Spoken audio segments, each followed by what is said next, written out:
We are going to end chain migration. We are going to end the lottery system, and we are going to build the wall. And now I think it's our responsibility to protect those young men and women, because it's really a fight not only for dreamers today, but for a real sense of fairness in the United States of America. Immigration, now the key issue in the talks about funding the government. This as temporary protection status is coming to an end for a number of countries. Now announced today, El Salvador, almost 200,000 people, expiring September of next year. Honduras, 57,000, expires July 5th, 2018. Haiti, 46,000. Nepal, Syria, there you see, those are also 2018 expiration for temporary protection, essentially meaning that the immigrants could come here and stay inside the U.S. The DHS, Department of Homeland Security, saying the original conditions caused by 2001 earthquakes in El Salvador no longer exist. So it's coming to an end, and it's sparking a lot of reaction. Let's bring in our panel. Steve Hayes, editor-in-chief of the Weekly Standard, Molly Hemingway, senior editor at The Federalist, and Charles Lane, opinion writer for The Washington Post.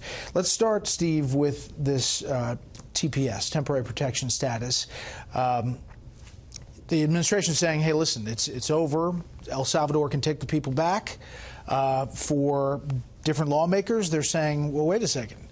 They've been here almost 20 years, and they've established themselves and their families. Right. Well, Milton Friedman said there's nothing so permanent as a temporary government program, and I think this is evidence that he's right. This is a program that was put in as an emergency measure. It's been on the books now for 18 years, as you suggested in the intro. The conditions that caused it in the first place, these dual earthquakes, are no longer in existence, and the justification for it, I think, has shifted quite obviously, and its proponents are not even really pretending that the justification has shifted. Look, Donald Trump ran for office saying he was going to change immigration laws and change them in a pretty dramatic way to make them more restrictive. That's what he's doing here. Nobody should be surprised that he's trying to do this, and I think the objections are pretty tough to justify at this point. One of them, Republican Mario Diaz-Balart, saying, I'm in strong disagreement with the administration's decision. While living conditions may have slightly improved, El Salvador now faces a significant problem with drug trafficking, gangs, and crime. Since 2001, these people have established themselves in the United States, making countless contributions to our society and our local communities. It would be devastating to send them home after they have created a humble living for themselves and their families. I strongly urge the administration to reconsider this decision. It doesn't look like that's going to happen. Well, the United States is a wonderful country, and it is a much better place to live than a lot of places on Earth. But as Steve points out, this is a temporary program. It's like how we talk about DACA. The D in DACA stands for delayed action. Americans have been told that these are programs that are temporary, that they're not permanent, and then there's sort of a large bait and switch where after decades they say, well, now there's nothing you can do. To me, this points to the much larger problem of our immigration policy, which is not very coherent, which doesn't think through what the needs of the country are and how they match with the citizens. And unfortunately, we're just not having a very good conversation about it. There really are lots of conflicts here. There's the rule of law, there's what the country needs, there are the needs of immigrants, and there are the ways that immigrants help countries and the way that they hurt, and nobody's having a good conversation. Sure. Well, in a way, I give the President some credit for precipitating an issue that has been allowed to sort of roll over somewhat mindlessly for many years, and as my colleagues have already said, outstripping the original purpose of this temporary grant of status. Having said that, I also don't think it's very realistic to talk about returning so many people to El Salvador, in effect, over the next 18 months. And the reason I say that is it could be a total of about 400,000, it's 200,000 temporary departure people, but they seem to have at least 100,000 children among them, many of whom are U.S. citizens.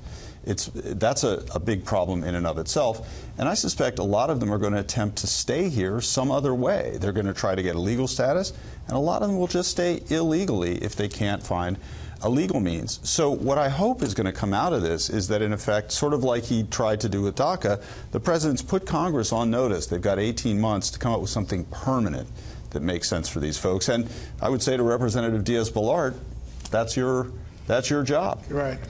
Speaking of that, it is the central issue now on this government funding negotiation. Here is Mick Mulvaney on DACA.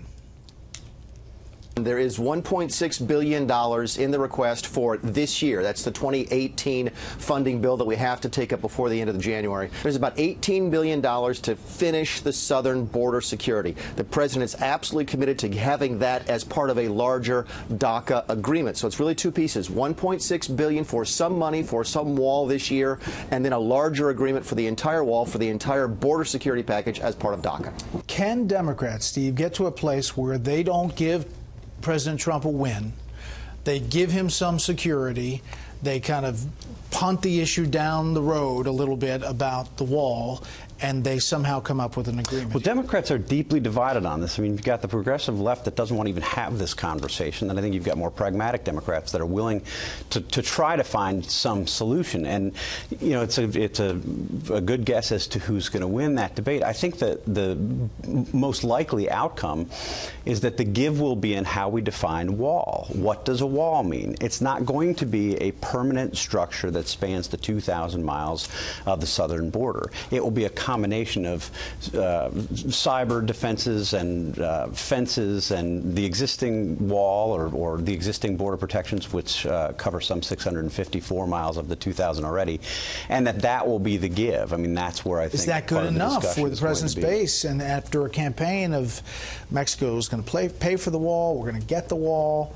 There's different pieces of the wall that are already up to look at. The president reportedly is going to go look at them along the border. Is that good enough? I don't know exactly, but what really needs to happen is looking at our immigration policy dramatically differently. And we keep on having these problems where every few years we need to have amnesty for hundreds of thousands of people. We need to change at the outset so that we can, and there's no reason why it can't be win-win for everybody, really. Border security and helping people who are here illegally. Quickly, it could be another punt, January 19th to whatever it is, March, end of March, to come up with some big deal. On the spending. On the spending. It's true, although the clock is really ticking on DACA itself, which I think expires in March. And as to your original question, is it good enough for the base?